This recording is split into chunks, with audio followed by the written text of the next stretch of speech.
Yes, we have been going through Revelation, and we are now at chapter 13. We have been going step by step, and just a reminder of what the value I think of this study that we're going through, more than maybe many of the studies that we have been through at different times, is that the thing I have been emphasizing is the pattern of the book of Revelation, the shape of the book of Revelation.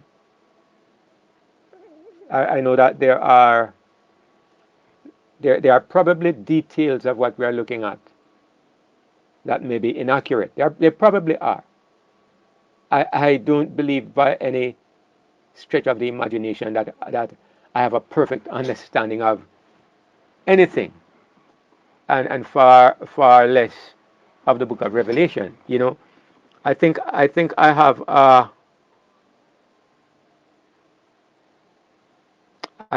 a balanced approach. I have reasonable ideas, but I would never go so far as to say that I think I have everything right. But I also strongly believe that the shape and the outline of the book, I think we have it right.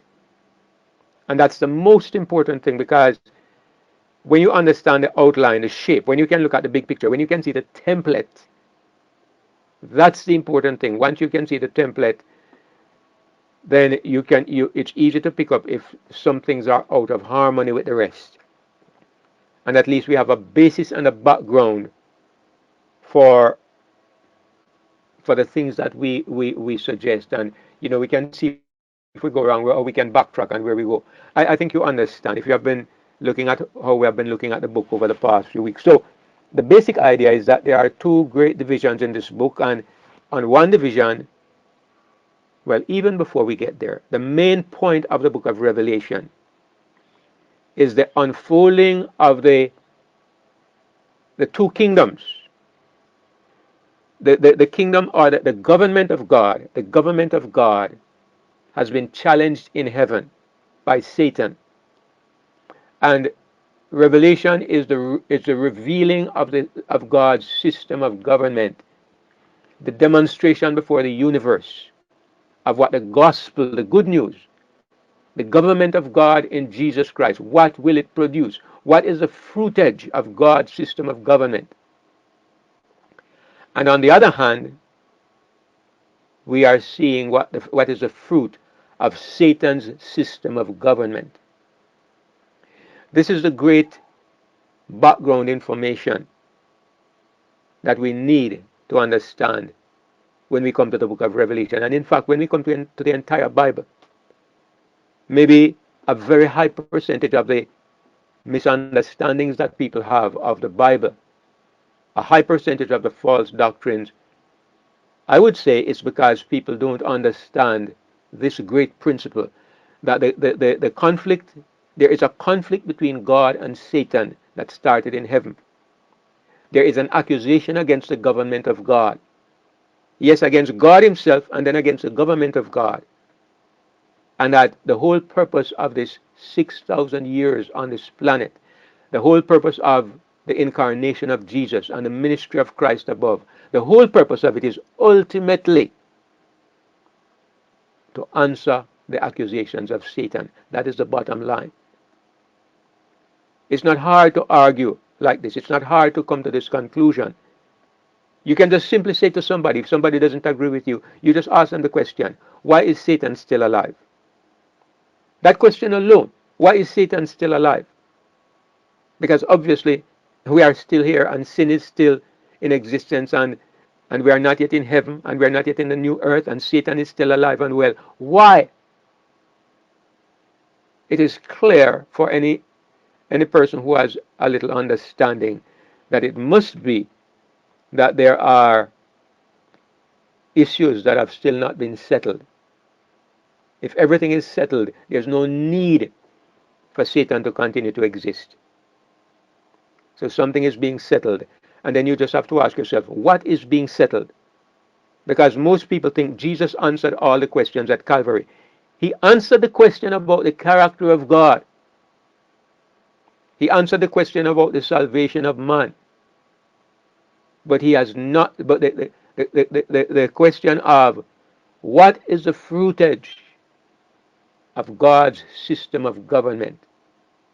This was something that Satan introduced at the very beginning. He accused God's government of being unf- well, should I say unfit?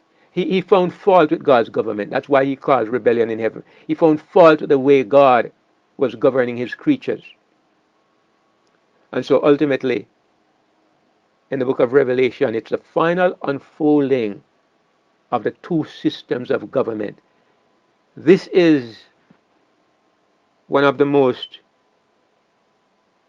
one of the most revealing things that I have come to understand about the Bible and about the book of Revelation and about what is really going on. Most of my hard questions have been answered because I've come to understand this.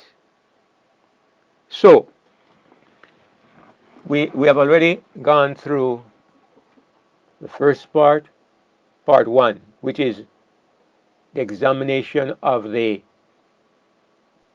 kingdom of Christ, Revelation 4 to Revelation 11. And then we started looking now at part two, the revelation of the fruit of Satan's kingdom. And that's what we are going through in Revelation 12 right up to Revelation 19. So that's where we are. The last 2 weeks we were examining, last 3 weeks we were examining the background to the conflict. We looked at Revelation 12 and we saw where God told us about the war in heaven. When Jesus went back to heaven, having accomplished his mission, Satan came down to this planet. He came down with great power. And now we're going to look at, we saw that one of the things that he did was he persecuted the church. He persecuted the Christian church. And we saw that in the last moments of time, he goes to make war against the remaining portion of the body of Jesus Christ. The people that are remaining here who represent the body of Jesus Christ, they are referred to as the remnant. They are God's people who have the spirit of prophecy, and they are God's people who are obedient. They are obedient to God. They are his representatives. They are the ones in whom the final manifestation of this kingdom of Christ finds its perfect embodiment. They are the objects of Satan's final outburst of wrath. And that's where we are as we go to Revelation chapter 13. All right, now let me share my screen. Let me share my Bible. So we're at Revelation chapter 13. And it says here that in verse 1, John says, and in the King James Version, it reads a little bit different from in most of the other versions. So let me read what it says in the King James first of all. It says, and I stood upon the sand of the sea, and I saw a beast rise up out of the sea, having 7 heads and 10 horns, and upon his horns 10 crowns, and upon his heads the name of blasphemy. I'm going to follow my usual pattern of taking my time. I don't want to rush ahead. I want us to deal with everything step by step. Now, it says, I stood upon the sand of the sea. Now, if you look at, on the NASB on the other side, you will see it says instead, and the dragon stood up on the sand of the seashore. If you look at the King James on the left, it says that I, referring to John, I stood up on the sand of the sea. But the NASB says that it was the dragon who stood upon the sand of the sea. Let me see. The NIV says the same thing. The dragon stood on the seashore. World English Bible says I stood upon the sand of the sea. New English Translation says I. It doesn't say I stood. It doesn't say. Hold on. I think I'm missing something. Let me go back to the World English Bible. I stood. But if you go to the New English Translation and you go to chapter 12, I think it says, yeah, chapter 12, at the end of chapter 12, it says, the dragon became enraged at the woman and went to make war on the rest of her children, those who keep God's commandments and hold to the testimony about Jesus. And the dragon stood on the sand of the seashore. So it's there. They just put it in chapter 12. And most of the Bibles will tell you that it was the dragon who stood on the seashore. And why is that important? Is that even important? All right, let me explain why I think it is at least significant, even if it's not all that important. You remember in chapter 12, what we saw was that the woman is there fighting against the dragon is fighting against the woman.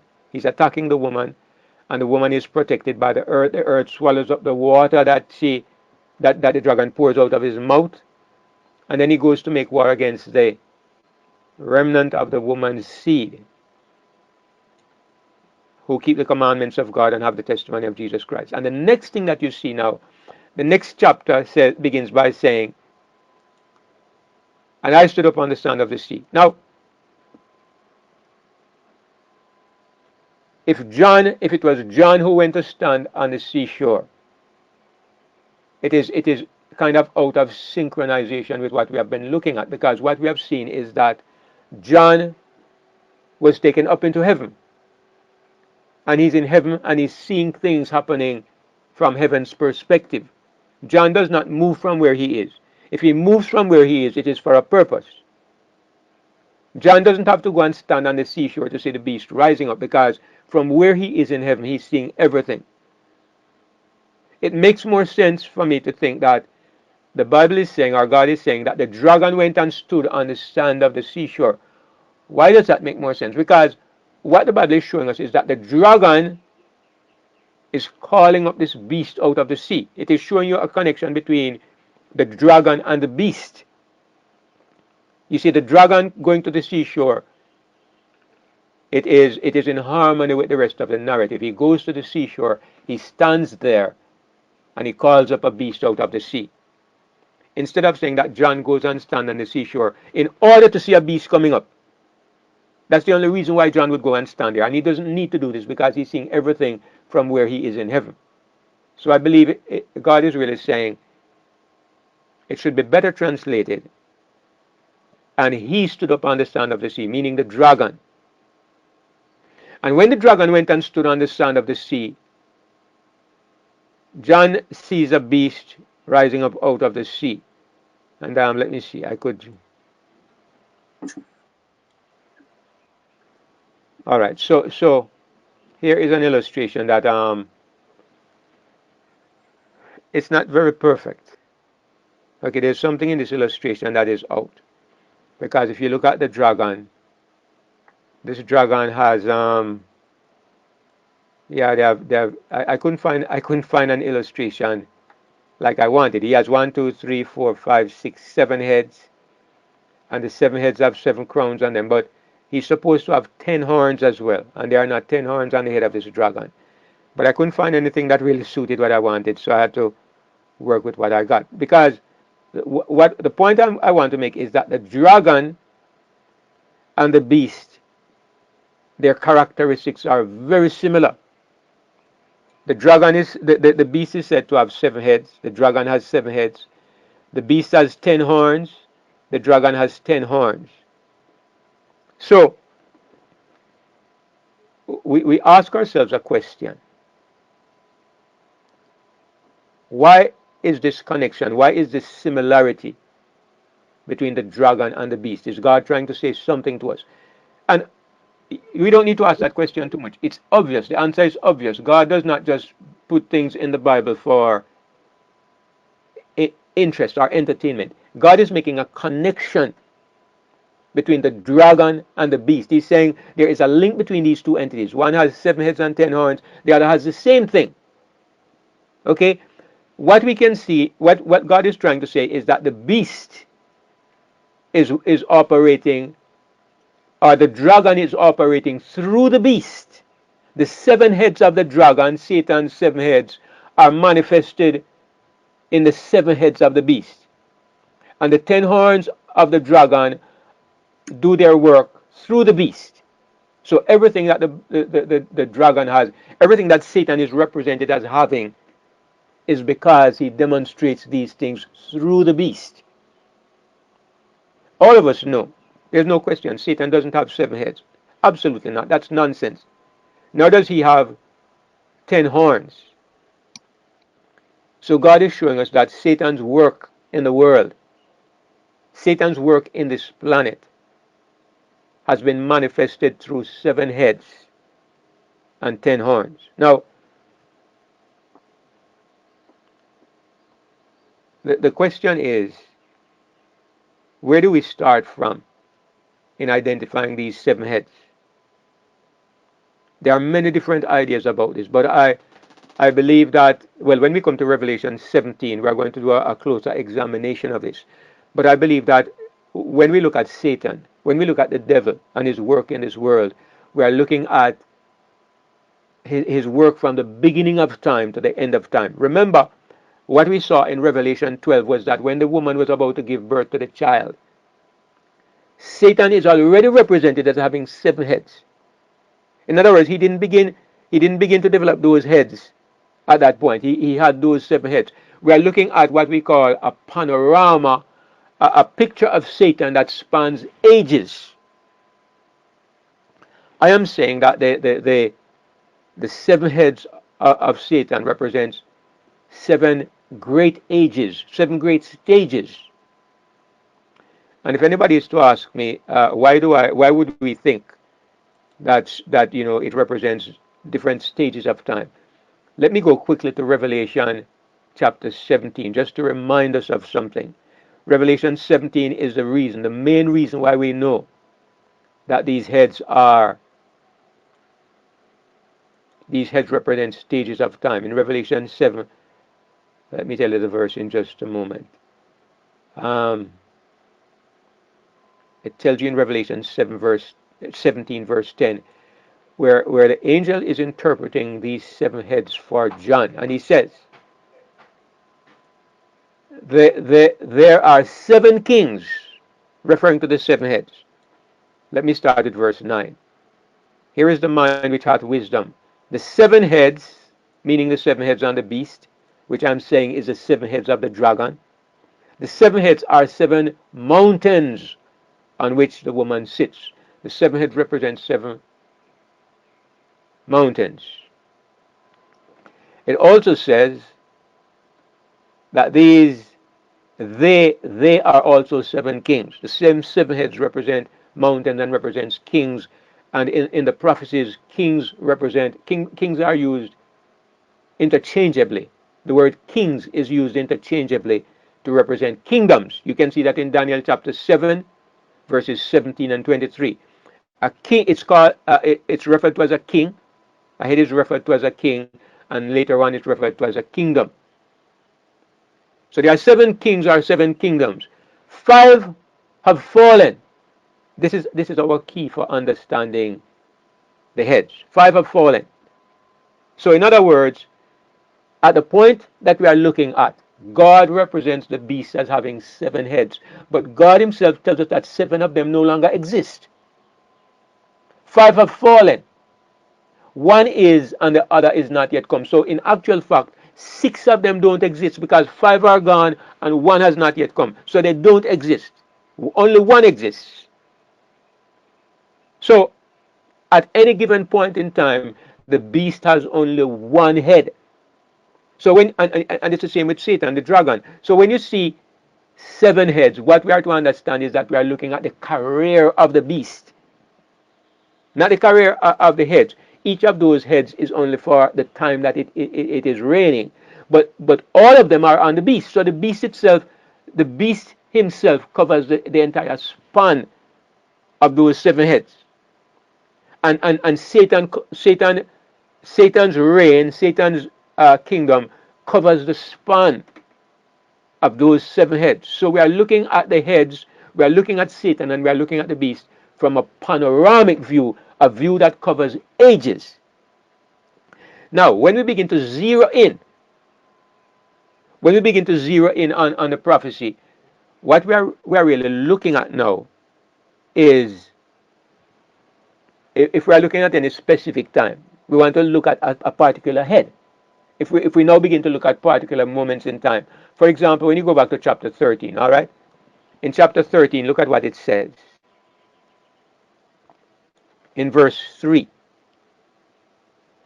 And I saw one of his heads as it were wounded to death, and his deadly wound was healed, and all the world wandered after the beast. Now we have zeroed in on a particular moment at the time when the deadly wound is healed. When the beast receives a deadly wound, we are talking about the beast at that moment in time. At that point, we're not talking about the head that is still to come. That doesn't exist yet. And we're not talking about the five heads that have passed. Those are dead and gone. The beast only exists in this moment of the wounded head. But overall, God shows us the beast having seven heads because he's showing us that the beast's career takes in ages. So what I'm saying is that when you look at these seven heads of Satan, in order to understand the full scope of what Satan has been doing in this world, we see that there are seven heads, there are seven kingdoms, and these are not minor kingdoms. As a matter of fact, I should even be scribbling down some of these highlights so that we all can. I know they will stick in our minds a little bit more if I actually scribble it on the screen. So give me just a second here. Let me get So what I've been saying is that there are seven heads. 1, 2, 3, 4, 5, 6, 7. Of course, we understand that number 1, number 2, number 3, number 4, number 5. When you come to Revelation 17, it says that these are all gone. These are all gone. 5 have fallen. And one of them has not yet come. One is not yet come. So at this point in time, what we have is only one head. Okay? This head is the present head. So, what we are looking at is the career of this beast. The beast as we see it in Revelation is one beast. In other parts of the Bible, like in Daniel 7, you have four different beasts represented, but everything comes to us in like in Daniel 7, yes, but everything comes to us in Revelation under one image. God gives us one beast, and instead of saying there are four beasts, there's one beast, and the one beast has four heads. I'm sorry, has seven heads. So what we understand is that there are seven great stages, seven stages, seven stages to the beast. And these seven stages are seven great, I would say, kingdoms. But I'm going to erase this and I'm going to say, let me see, I need to undo that. And I'm going to say instead, I'm going to use another word. I'm going to say there are seven great empires. Now, why do I use the word empires? It's because an empire is different from a kingdom. A kingdom is a nation. Well, it's usually governed by a king, but a kingdom is composed or is comprised of one set of people who are under the governance of a particular ruling authority. But an empire is a nation. Is a nation that governs other nations. Like for example, when you talk about the empire of Babylon, all of the neighboring countries were under the dominion of Babylon, were under the governance of Babylon. When Rome ruled the world, Babylon, Greece, all of these kingdoms were subject to Rome. Rome controlled and dominated them. Back a few centuries ago, the British were fond of saying that the Rome never set on the British Empire. They ruled over India, Australia. the Caribbean. At one point, they even were in control of America. So they were an empire because from their little place in England, they controlled and dominated and taxed and controlled many other countries. So that's what an empire is. What we are looking at here in Revelation is these seven heads of the beast represent seven great empires, kingdoms that govern and control other kingdoms on a massive scale. And this is clearly exemplified in the history of Babylon, Medo-Persia, Greece, and Rome. Now, it's not so well known. What about the other three that are not so clearly identified? A lot of people say everything comes from the book of Daniel. All right, this is the argument that they present. They say the book of Daniel, God cannot go outside of the book of Daniel. So the seven heads of the beast, you have to find them in the book of Daniel. Nobody has been able to give me any rational reason for saying this. As far as I'm concerned, that's not sensible reasoning. It's not sensible reasoning, because what we are not looking at God, at Satan's enmity against God's people did not start with the book of Daniel. Satan's enmity against God's people did not start with the time of Babylon. Anybody who thinks this is really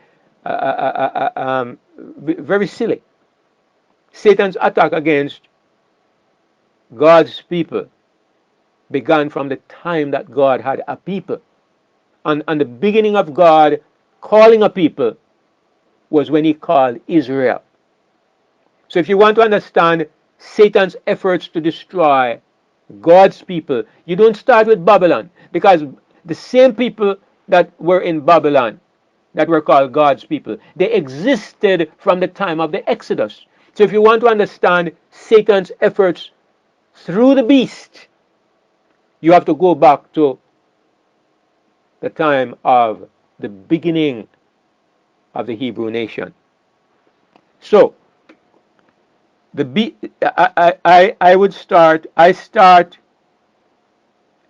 identifying these heads from going back to the time of the first time that Satan attempted to destroy God's people. And so I would identify this first head as representing Egypt. All right? Let me see. I could write down the name in a perpendicular way. Egypt. I would say that Egypt was the first head of the beast, because Egypt was the first nation, the first great nation that Satan used in trying to destroy God's people. I don't have to prove that to anybody. You remember when in several times the Pharaoh tried to destroy Israel. He started out by requiring that every male child should be put to death. That was his first effort. That's a popular method he used over the ages. And of course, again, when Israel was finally delivered, he came against them with an army to try to destroy them. And God instead destroyed the Egyptian army in the Red Sea. So Egypt was the first great nation. And so Egypt, I would say, was the first head of the beast, because what we have to understand is that the beast is Satan's baby. If I may put it another way, somebody asked the question last week, and I agree wholeheartedly. God has a representative, and that representative is Jesus Christ. Jesus fights the battles of God. God does not fight himself. He has given all things into the hands of his Son, and his Son fights on his behalf. Well, Satan does the same thing with the beast. The beast is his baby. You could say that the beast is Satan's son. Satan is working through the beast primarily.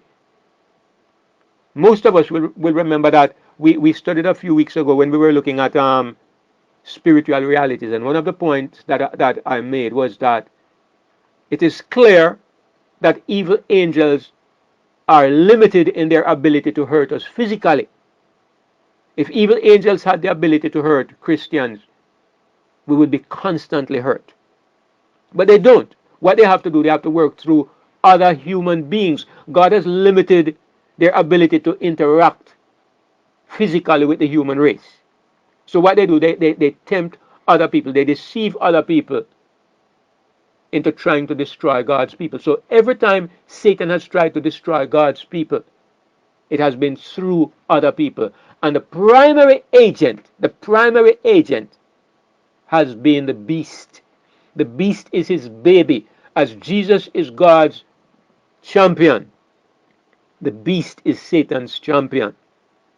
So when the first attempt that Satan made to destroy Israel, the first head of the beast, I believe, represents Egypt. Now, somebody might say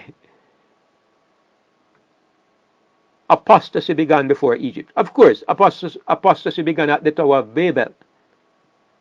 But did God have a people at the time of the Tower of Babel? No. From creation, what God had was individual patriarchs. After the flood, you had Noah, you had people like Shem, you had Arphaxad, and a few others. Then you had Abraham. God did not have a people.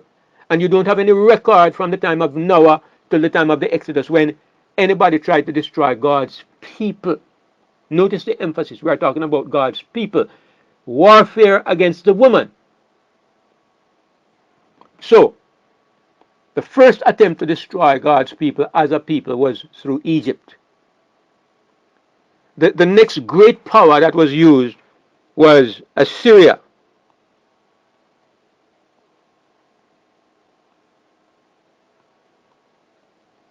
And again, if you just know, if your knowledge of the Bible is even just superficial, you can see this very clearly.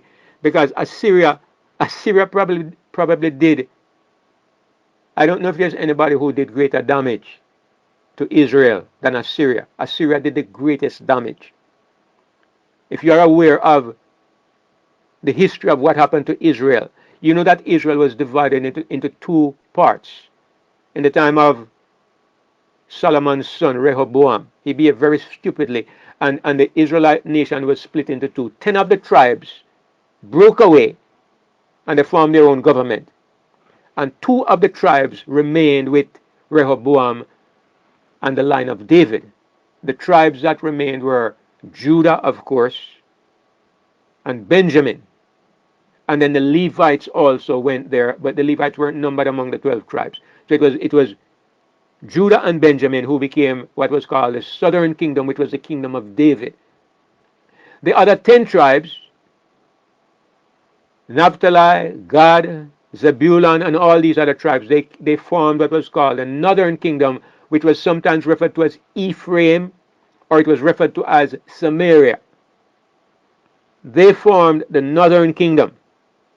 Now, that northern kingdom was completely eliminated by the Assyrians. When I say eliminated, I mean nobody knows where any of those people are today. Nobody knows. The Jews continued to exist, and out of the Jews, Jesus Christ was born. And we have a fairly good record of who the Jews are, where they went. But the other 10 tribes, it's like they have been wiped off the face of the earth. The Assyrians took them away, emptied their land, and nobody knows where they are. So the greatest damage that was ever done to people who were labeled as God's people was what was done to the 10 tribes of Israel. They were they were completely taken away from their country and nobody knows where they are. And the Assyrians did that.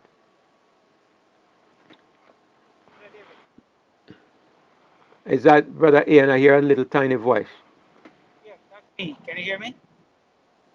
You got a little bit louder then, but you can go ahead and try. Yeah. Okay. So based on what you're saying, then the beast, when John saw the beast coming out of the waters, that was not the beginning of the beast. The beast existed from way back then. Of course. And I mean, that is kind of obvious because the thing is, the point in time at which John saw it was clearly at the time when the dragon goes to make war against the remnant. And remember, that would have been down at the end of time. But even when we saw the battle between the dragon and the woman in Revelation 12, remember that if we even say that the heads on the beast goes back to Babylon, Babylon was 600 years before that time. So clearly, to identify the heads of the beast, you have to go back into the Old Testament times. So we are looking, what God is showing us is the origins of the beast. the beast came up out of the sea in its origins. And now it is called into service at the end of time to make war against the remnant. So, the next great empire, the next great empire that devastated God's people was, of course, Babylon.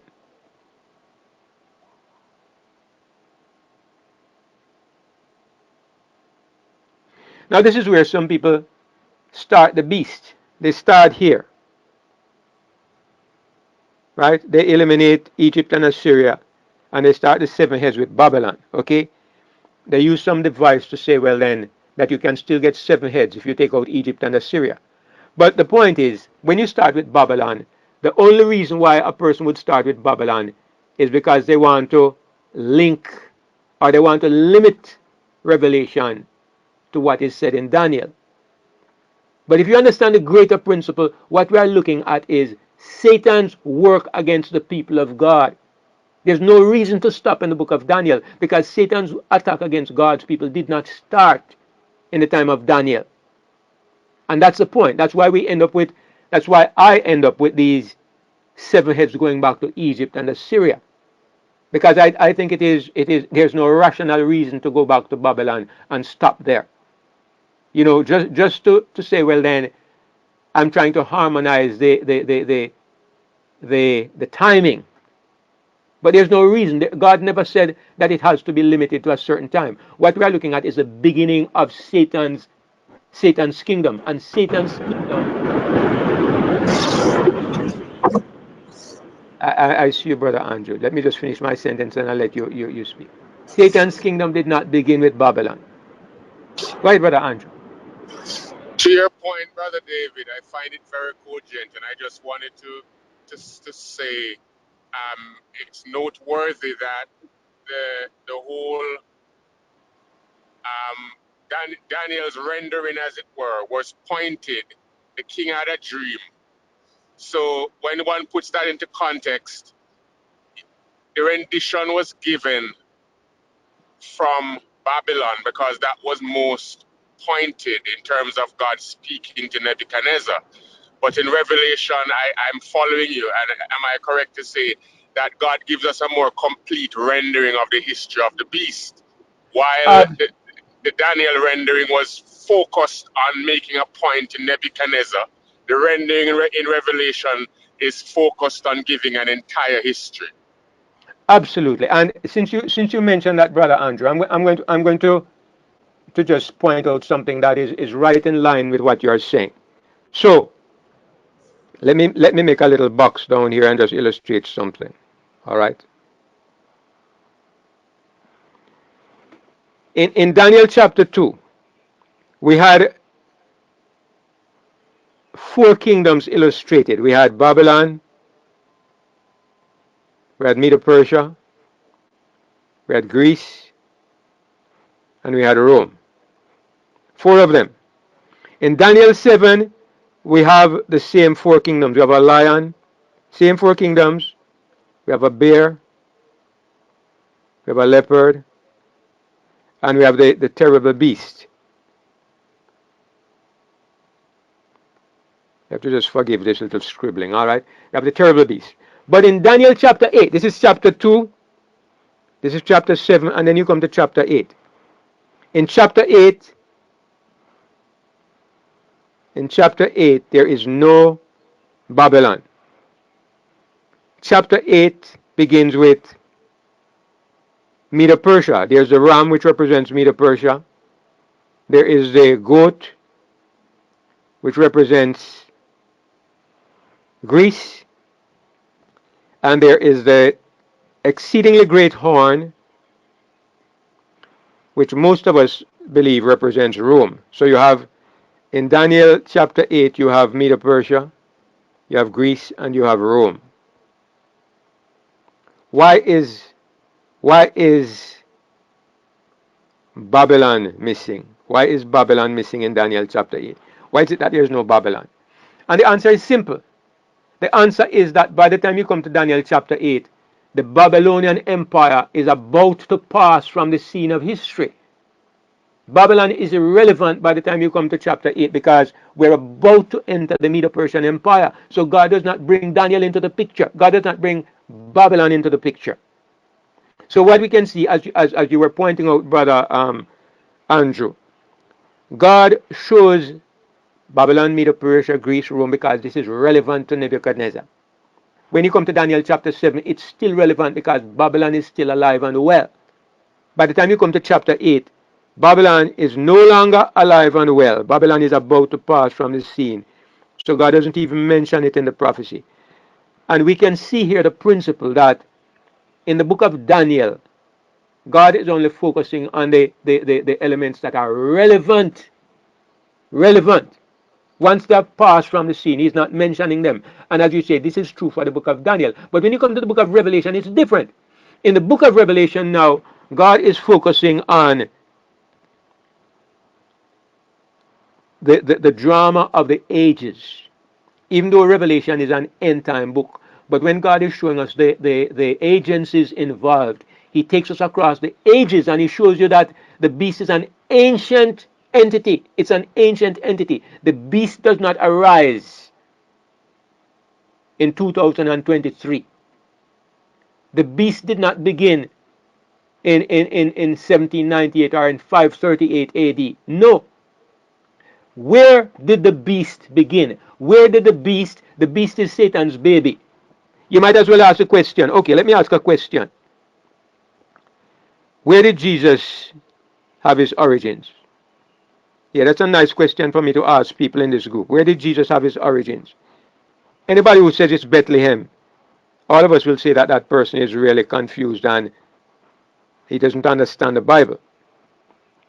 Why then, when I ask the question, where does the beast begin? Somebody wants to go back to Babylon. We're looking at the origins. We're not looking at where it began to maybe act a certain way. We're looking at the origins. Where did Satan first bring his baby into existence? Where did Satan first bring his child, call his child into existence? Because what the Bible is showing us is that Satan's kingdom in this planet is one kingdom, not many kingdoms. Just like we say that the Son of God is one Son of God, even before he came to earth. When he was in the form of God, he was still the Son of God. And when he became a child in Bethlehem, he was still the Son of God. And when he was raised as the second Adam and became the head of the human race, he's still the Son of God. His identity is the same. In three different incarnations, it's the same Son of God. The beast is the same. When Satan was using Egypt to try to destroy God's people, Egypt was the beast. When he was using Assyria to destroy the 10 tribes, Assyria was the beast. When he was using Babylon to dominate and to captivate and to almost wipe out Judah, Babylon was the beast. And when Medo Persia made a death decree in the time of Artaxerxes, when Esther had to save the Jews, Medo Persia was the beast. And when the Greeks in the Maccabean period under Antiochus Epiphanes and certain other Greek kings completely subjugated and terrorized the Jews, Greece was the beast. This is what the Bible is showing us, that the beast has had several different heads, but it is still the same kingdom of Satan. And it is simplistic to limit the beast to the time to begin at Babylon, because it means we don't understand the purpose of the beast. We don't understand what Satan was doing. We don't understand what the Bible was saying. So, Brother David, would you say that the beast kingdom started from Cain? no, and as I said, what I believe is that the beast kingdom is an empire, and Cain was not an empire. The beast No, kingdom is an empire. no, I'm not saying that Cain was the beast. I'm just saying that it started from then. When did it actually start? When did the beast empire start? So we can think I, about Cain, we can think about Nimrod, and we can think about all of those people coming down and was manifest. But because when God made the statement in the Garden of Eden about the woman's seed and the seed of the serpent, it was, that was speaking about the truth. What you're talking about there being the beast being the child of Satan, the seed of Satan. So when did it actually start?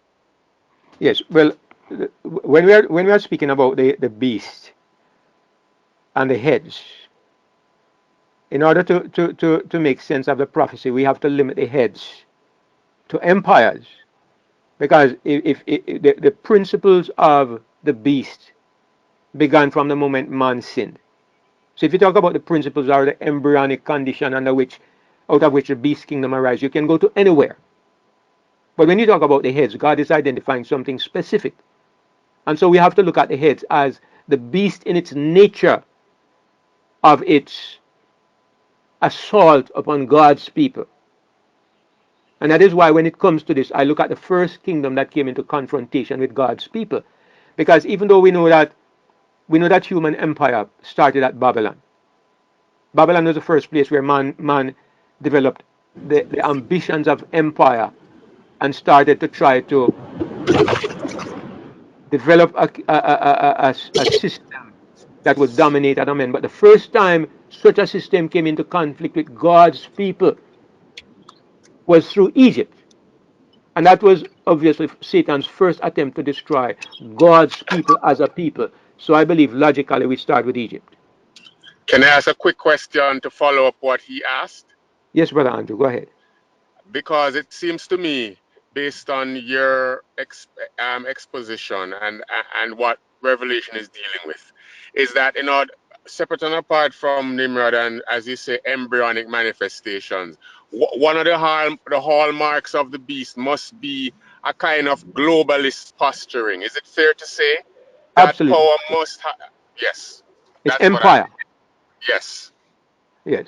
So yeah, and thank you for that emphasizing that point, brother Andrew, because that's absolutely a part of it. As I pointed out, you have had kingdoms, but the point there's an emphasis that the heads of the beast represent empires. These are not minor kingdoms. These are not small kingdoms. These are kingdoms that have come to the place where they dominate other nations. And I don't think you can successfully find a nation like this before you come upon Egypt in the Bible. So of course, after Babylon, you'd have Medo-Persia, and then after Medo-Persia, you'd have had Greece. Then after Greece, you'd have had Rome, and then the one that comes after Rome is the one that always causes some questions. Now, I'm going to say something about this in a very kind of general way because it's not a part of our consideration for this evening. I'm going to come to this when we come to chapter 17, but there's something unusual about these last two heads. And I'm going to tell you what it is. Because in a way, both of these heads are a part of the same entity. And yet they are different. In a way they are the same, and yet in a way they are different. When the Bible talks about the Rome, in Daniel 7, for example, it tells you that Rome is to continue until the coming of Jesus. There is to be no empire after Rome. But Rome undergoes some changes. Because the Bible says one of the heads receives a deadly wound that is healed. And between the time that the deadly wound is healed, it says that there's a time. I'm kind of going to just rush a little bit here. We come to this in chapter 17. It says there is a beast that was and is not, and yet is or is to come. The beast goes through several phases, the same beast. He was, is not, and then he is to come. When he comes back the final time, it's the same beast or the same, it seems to be the same head, but it now takes on a different feature that makes it into a different kind of system. And when we come to chapter 17, we look at these last two heads and look at that more closely. For the time being, all that we have to consider is that we are dealing with head number 6 is the Roman head. And the Roman head appears to die, but it doesn't die. Because the Bible shows us that Rome is to continue until the coming of Jesus. Brother I'm going to David, go, 1 second, Sister Anita. Let me just make this point and then I'll let you go ahead, right? I'm just going to show you in Daniel chapter 7, where just to emphasize the point that Rome continues till the coming of Jesus. There's nothing, there's no reasonable way to say that after Rome there is another kingdom. So we have to say that the last two kingdoms are Rome in one form or another. This is what it says about Rome, the fourth beast. And it says, the judgment was set and the books were opened. And I beheld even till the beast was slain, and his body was destroyed and given to the burning flame. That is the destiny of Rome. It says, as concerning the rest of the beasts, they had their dominion taken away, but their lives were prolonged for a season and a time. What this means is that when Babylon was destroyed, it was not given to the burning flame. Babylon continued to exist for a while after it was overthrown. When Medo Persia was overthrown, it continued to exist. When Greece was overthrown, it continued to exist. It exists even till today. It's not this way with Rome. They say Rome was overthrown in 576 or somewhere thereabouts. That is not true. That is not true. Rome went underground or it received a deadly wound. But the Bible says the destiny of Rome is that the body of Rome is to be given to the burning flame. It is not to continue for a season and a time like the nations that went before. When Rome is destroyed, it is wiped out at the coming of Jesus. So Rome exists today and will continue to exist unto the coming of Jesus. Go ahead, Sister Anita. It's just a question here. Would you say that that last beast, Rome, that you said that is to be destroyed before the coming of Jesus, would you say that it is a compilation of all the other empires? Egypt, Assyria, Um, Babylon? I wouldn't say that, Sister Anita. I mean, No? uh, no. If somebody says that there are elements of the other nations in Rome, I would agree. But I wouldn't say that that is unique to Rome. I would say that in America there are elements of Greece. In England there are elements of France because the French, the Anglo-Saxons, and the Normans, they were intermingled. They are I mean, the fact is that a lot of Greek culture, a lot of Babylonian culture carried over to Rome. But I would not say that these kingdoms were a part of Rome. To say this, we would have to do the same for every empire that went before. And Sister Anita, maybe you just have to mute because your mic is making some noise. If you want to say something again, unmute afterwards. So each of these kingdoms, the Bible is representing them as being distinct in their own right. The fact that they absorb some of the culture of previous kingdoms does not mean that those kingdoms were a part of them. The only way, Yes. the only way, the Yeah. only way these kingdoms were a part of them was in the sense that they were all the same beast. They were all Satan's baby. Right. So is it would you say that what about then the beast that has is it the head of a lion, the feet of a bear, um the mouth of of you know This, isn't this is that the one. This beast is the is one the we are looking at. same? Okay. This is the one we are looking at in Revelation 13. Mm-hmm. And what I'm saying is that in this sense, you are right. This this beast this beast contains all the beasts, all the heads, right? What God is showing us, He's not showing us that Babylon is Medo Persia and Medo Persia is Greece. Let me give you an example, Sister Anita, because you're Jamaican, all right? You know that at one point Jamaica was controlled by the Arawak Indians. They say it was the Taínos, but people say generally the Arawaks, right? And then after the Arawaks there came the Spaniards. Then after the Spaniards there came the English. And then eventually in 1962 Jamaica became independent. So you could say we passed through four known phases. You had the Arawaks, the Spanish, the English, and present day Jamaicans. So if I were making a symbol to represent Jamaica, suppose I made a man with four different heads. He has the head of an Arawak, He has the head of a Spaniard, he has the head of an Englishman, and he has the head of somebody like me or like you, for example, an African, because most Jamaicans are maybe African origin today.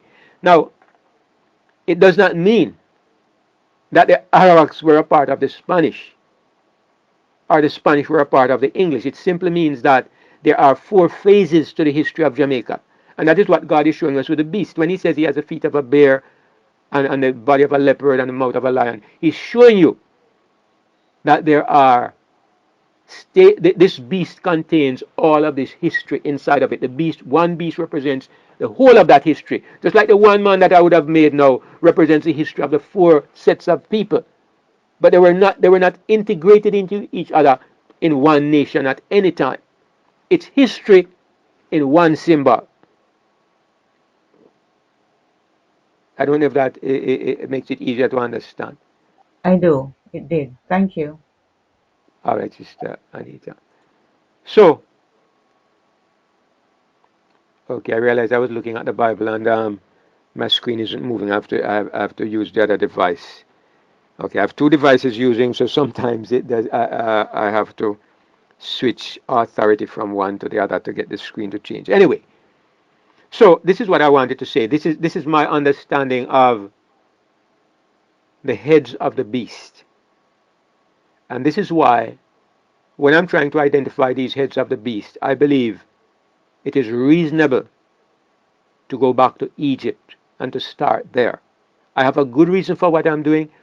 The thing is that, as I said, anybody can be, everybody is wrong in some ways, and that includes me. So I'm not suggesting that my interpretation is infallible, but one thing I will say is that I believe I have a good reason for how I look at things. Okay, if I'm wrong, I'm wrong with a good reason behind being wrong.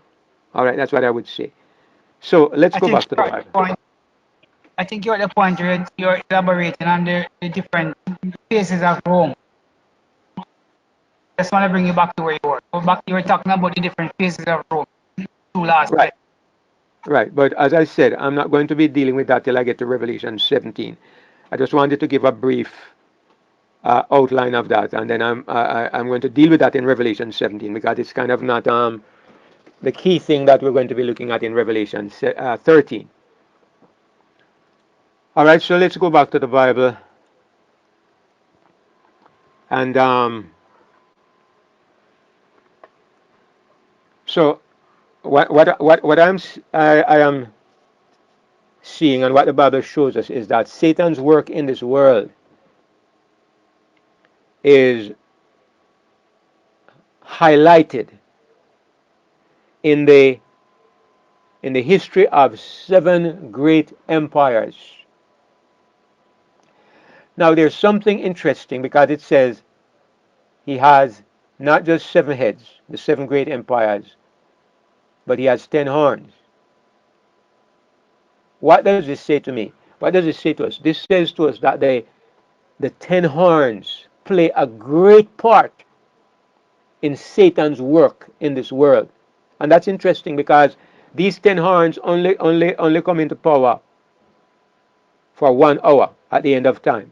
When they will actually attack the whore and make her naked and eat her flesh and burn her with fire. One moment of time at the end, these 10 horns come to power.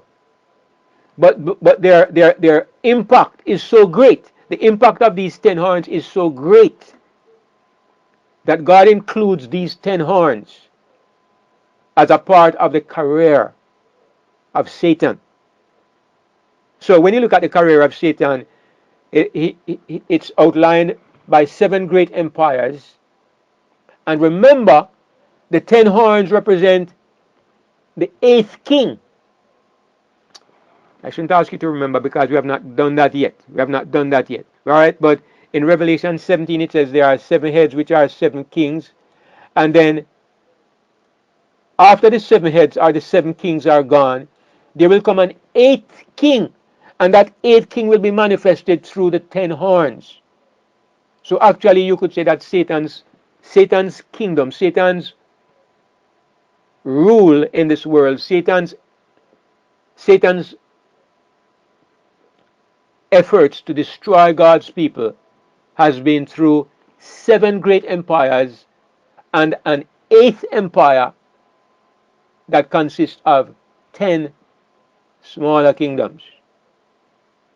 All right, when you come to chapter 17, we look at that more closely. But I just want to point out that these 7 heads and 10 horns are so significant in Satan's assault that it's not just the beast who has these things. The devil himself is represented as having these 7 heads and 10 horns because they are his means of working in this planet. All right, now it says that upon his horns there were 10 crowns. Now, what does that tell us? It tells us that at the time that we are looking at the beast in Revelation 13 here, these 10 horns, at some point in Revelation 13, these 10 horns will be ruling. We are in the period of the 10 horns because it says they have 10 crowns. Remember, it says, I'm asking you to remember, and we haven't even looked at it yet. Let me just jump over to Revelation 17 and show you something here. In Revelation 17, it says,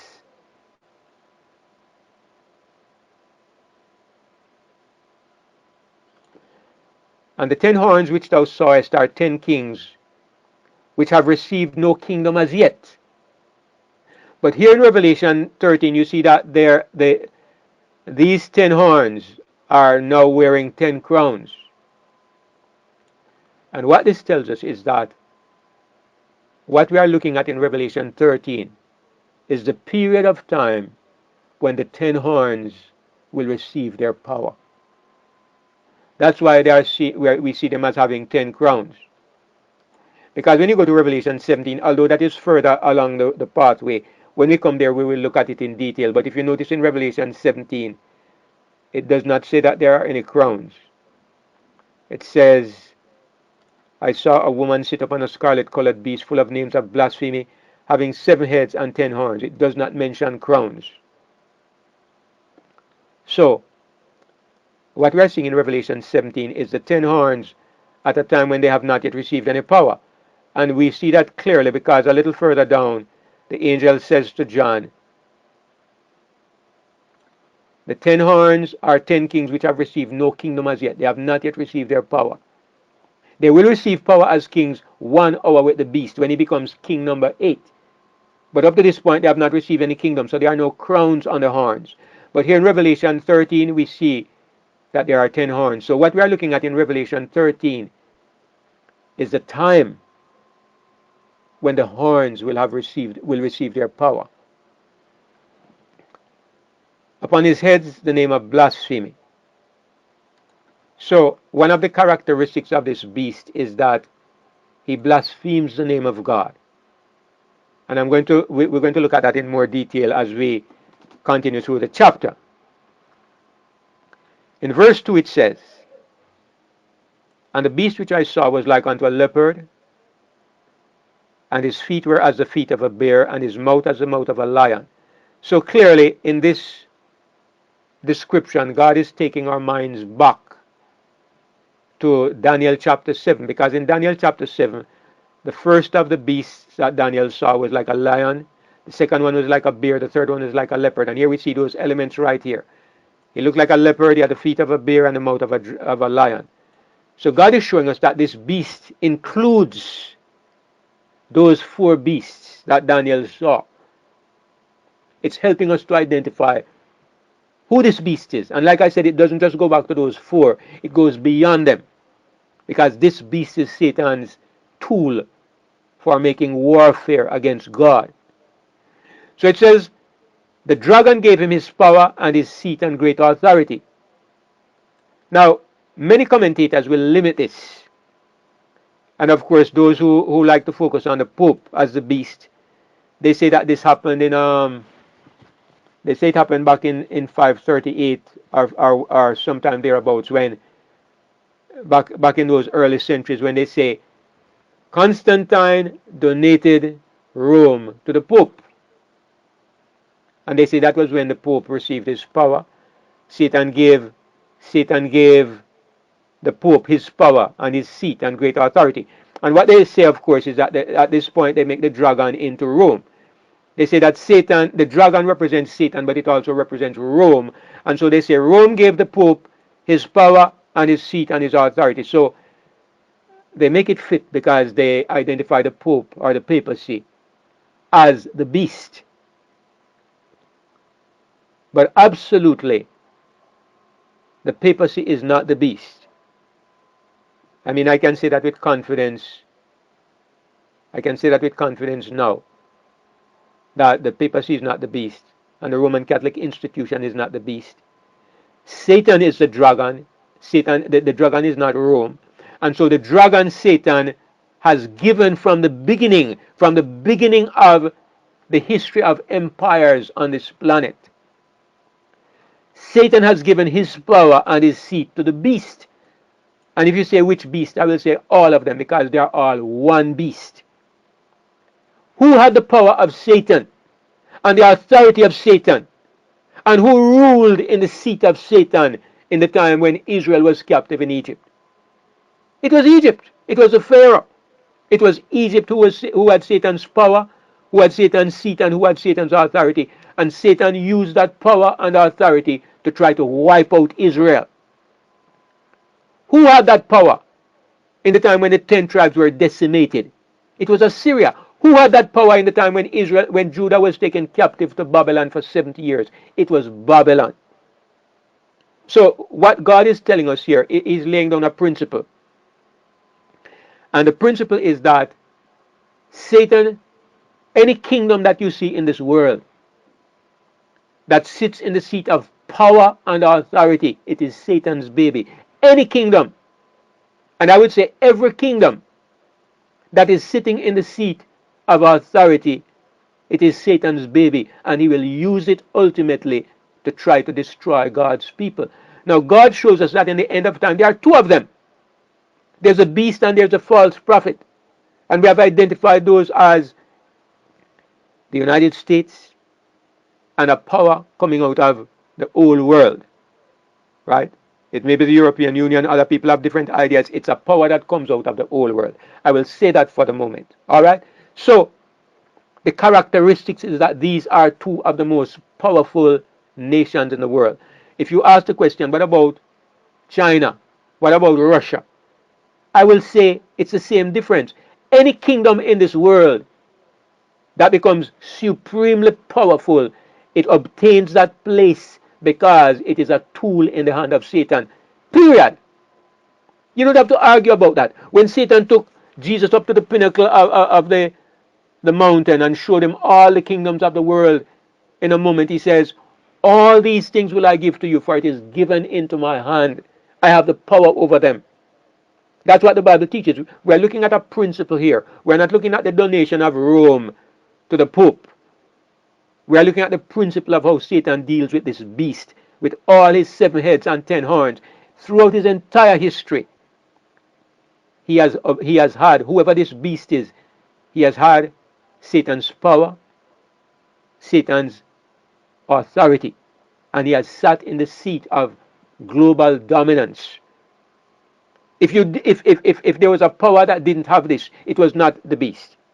The beast is always the one that sits on the pinnacle of these things because that is what Satan needs to use it to destroy God's people. So when we come to the end of time, in this very chapter, we're going to see that God's people are persecuted. They're under death sentence. Who does this? It is whoever has the power and the domination, who has been given Satan's power and Satan's seat and Satan's authority. That's why they are able to do this on a global level. So we are looking at a principle here instead of just one particular little parochial action that took place a few hundred years ago. And with all of that, I'm just about at the end of running out of steam. We probably can look at maybe a David, couple of. can I ask a quick question? Yes, Wayne, go ahead. When you said the seat, the Satan will give to whichever body of people his seat, is that equivalent to God giving his glory to the 144?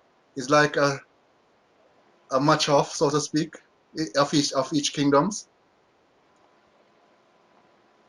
I think we will be safe in making that comparison. Um, I would point more at Jesus, but I would say it is working through the 144,000. Remember, there's a passage here which is almost a perfect equivalent in First Corinthians chapter 15, and I know you are aware of this chapter, but let's just remind ourselves quickly as we look at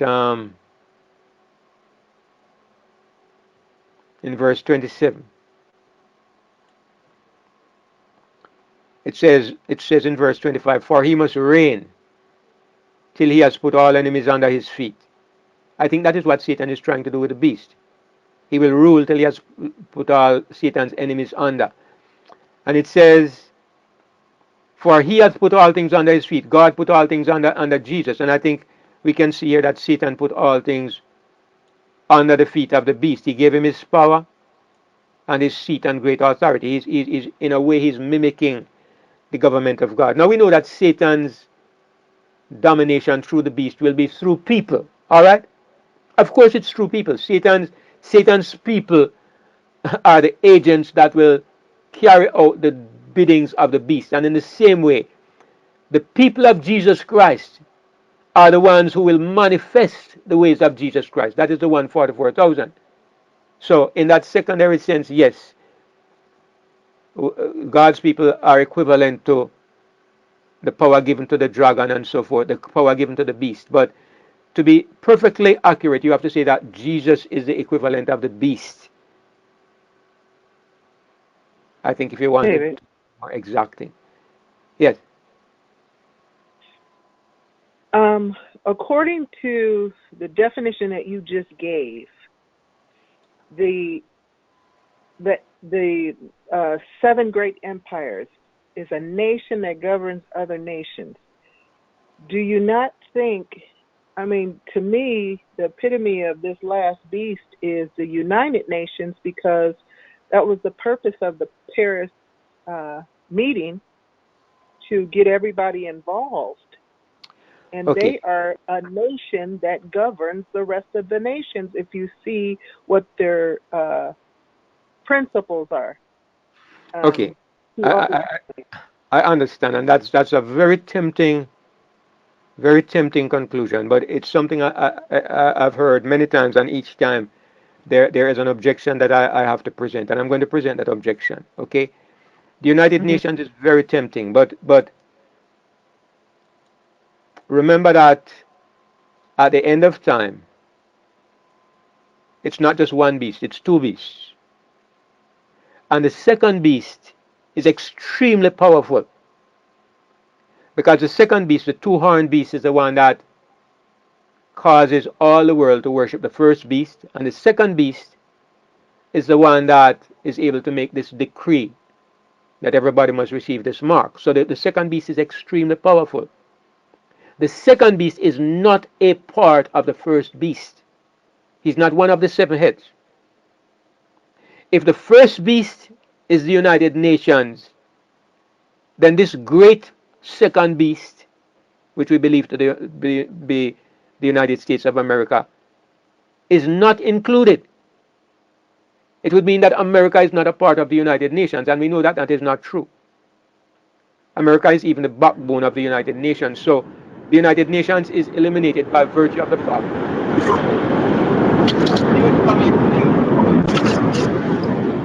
I will recognize you in a moment. I'll recognize you in a moment. But whoever you are, your mic is making a lot of noise. The United Nations,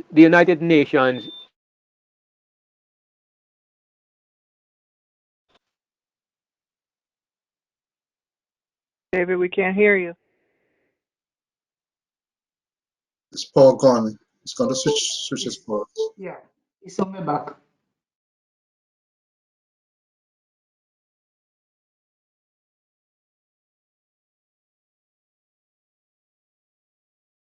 all right. Can you hear me? Yes. All right. Good. The United Nations is a global institution. The beast is not a global institution. That's the point. The beast comes from the old world, Europe, North Africa, and the Middle East. That's where the beast is located. Ever since, from the time of Egypt, Assyria, Babylon, Medo Persia, Greece, Rome, they are all from that side of the world. The beast with the two Okay, horns so come from the western side of the world. so if that beast Yes. is from the old world, if it's from the old world, then don't you think is Protestants, uh, uh, the Protestants, but the No, new version? because a beast is a political empire. A beast is a political empire. It's not a religious entity. Okay. That's one of the other things. If you look at all the beasts in Daniel, they're all political empires. Yes, every political empire has some elements of religion. You have priests and but they're all political empires, and they made war against Israel as political empires. So I think one of the mistakes that has been made is that people have been thinking that in the last days the warfare will be a warfare of religion versus religion. And so they think that it will be Catholicism against Sabbath keepers, or they think it will be Protestants against some other group. When you look at the Bible, what I see honestly, and we will explore this more fully when we come to Revelation 17, but I will just say it clearly now. I believe the Bible teaches more that it's the last powers on this earth are going to be anti God. It will be the beast from the bottomless pit. And there are several elements that point out to me that it will be an anti God. It will be a great anti God coalition in the last days that will try to destroy Christianity. Not just Adventists or true Christians. Okay, maybe by that time true Christians will all have things in common. Maybe they'll all be Sabbath keepers. Maybe they'll all think the same way. Probably. But I don't think it's going to be Catholics attacking Adventists or whatever other variation of it people have. Because what we see is that false religion will itself be a target of this beast. Because it says, if you look at what it says here in Revelation 17, look on the right panel. This is what it says about false religion. And the 10 horns which you saw upon the beast, these shall hate the whore, and shall make her desolate and naked, and shall eat her flesh and burn her with fire. These 10 horns, this beast, will attack false religion as well, not just God's people. So the enemy at the end will be an enemy of both true Christians and false Christians. It will not be a Christian power. I think I'm pretty much convinced that the last enemy of God's people will probably be an atheistic power, or a couple of powers that have eliminated religion from their thinking, and they set out to subjugate and subdue and bring Christianity under their dominion. And when they can't do it, they will attempt to destroy Christianity. Kind of like what is happening in communist countries like North Korea and in parts of China. I think this is what it's going to come down to on a global level, on a global scale. Hi, hello. Um, I wanted to see if I understand good. If can you listen to me there? I'm hearing you. Yeah. If the purpose of Satan is just destroy humanity, right? So he's making at the end we're not going to be fighting Christians against Christians. So we'll be a bigger power that eliminates all believing. So Satanists will not believe in Satan, and Christians will not believe in Christ. Supposed to be right. So that means, what are we going to be then? Or what they're going to try to make us? We're going to try to be unbelievers, but humans always want to believe in something. Uh, So, the direction the world is taking, Brother Liebert, since the introduction of the evolutionary theory, the fastest growing religion on the planet is atheism. It's not called a religion. It's not called a religion, or they don't like to call it a religion, but it's a religion. It's a belief that there is no God. Okay, and whether it's whether they are deceiving themselves or not, they have embraced that way of thinking because it is really Satan's ultimate goal, Satan's system of government manifesting itself in the idea that there's no God. If Satan's principle is independence of God, how do you obtain independence of God except by eliminating God? And how do you eliminate God except by taking him away from the minds of people? And you can look at the world today and you can see that through the LGBT movement and through the push of evolution, the predominating uh, sentiment, the predominating sentiment in the planet is that God, religion is old fashioned and outdated, it is primitive, it is restricted, and nobody intelligent really believes in God. And the sooner we can get it out of the thinking of human beings, the better. That is a predominating uh, sentiment of the intelligentsia in the world. I noticed something. Jamaica, when I was a boy, maybe it still is true, Jamaica was said to have more churches per square mile than any country in the world. Jamaica, very religious in that sense. And I have seen over the past 20, 30 years a rising tide of atheism in Jamaica. And I'm going to tell you what is the root of it. The root of it is the university. The root of it is the universities in Jamaica. Good people go to the university and they come out rejecting God. And these are the people who work on the TV stations. We have two major TV stations in Jamaica. You have CVM and you have TVJ. And every night you can sit down, especially before CVM, and they always interview somebody on national issues. And they always get some foolish little pastor who doesn't have any sense. And they put him to give the religious opinion, and they get some university people to defend, to take, and the pastor always looks so stupid, and these university people always seem to be so wise, and they bring on some doctor or something. If you talk about God, you are made to look like a fool. And that is the mindset that is being embedded into the people of the country. And it's not Jamaica alone, it's every country in the world.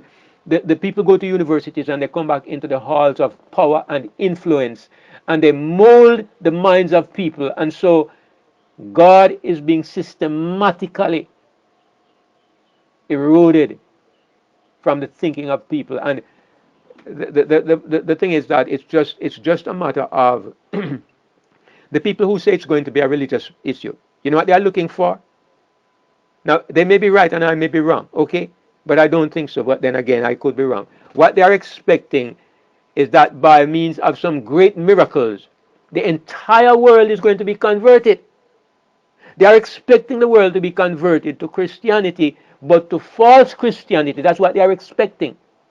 They think that Satan is going to convert the Muslims and the Hindus and the atheists, and they are all going to become Christians, and they are going to become Sunday keeping Christians, and they are going to attack the few little Christians who still keep the Sabbath. I don't know what they're going to do with the Jews, but that is the scenario that they have in their minds. And like I say, when I look at the Bible, this is what I believe for many years. I didn't just get up and switch my thinking overnight. I switched my thinking because I realized that the Bible says that at the end, the beast destroys the woman. And I understand the woman to represent false religion. At the end, the beast is the enemy, not the woman. The enemy of God's people at the end is the beast, not the woman. That's the thing that made me begin to rethink my perspective. So if we can give the woman some other identity, if we can say the woman is not false religion, some people say it's the city of Rome. A lot of things don't make any sense because at the end, when God says to his people, Babylon is fallen, come out of her, my people. What are God's people being called out of at the end of time? What is God calling his people out of? What does God call his people out of, if not false religion? Is he saying, come out of New York, come out of Paris, come out of Rome, come out of the Vatican? Where is God calling his people from at the end of time? He's calling them out of false religion, destructive false religion. And so false religion is Babylon. And so Babylon is destroyed by the 10 horns at the end. So the last enemy of God's people is not false religion, it is the beast. So those are some of the things to consider, Brother Liebert. Anyway, we're going to close off here for today, and we'll pick up again next week. So please just bow your heads with me, please.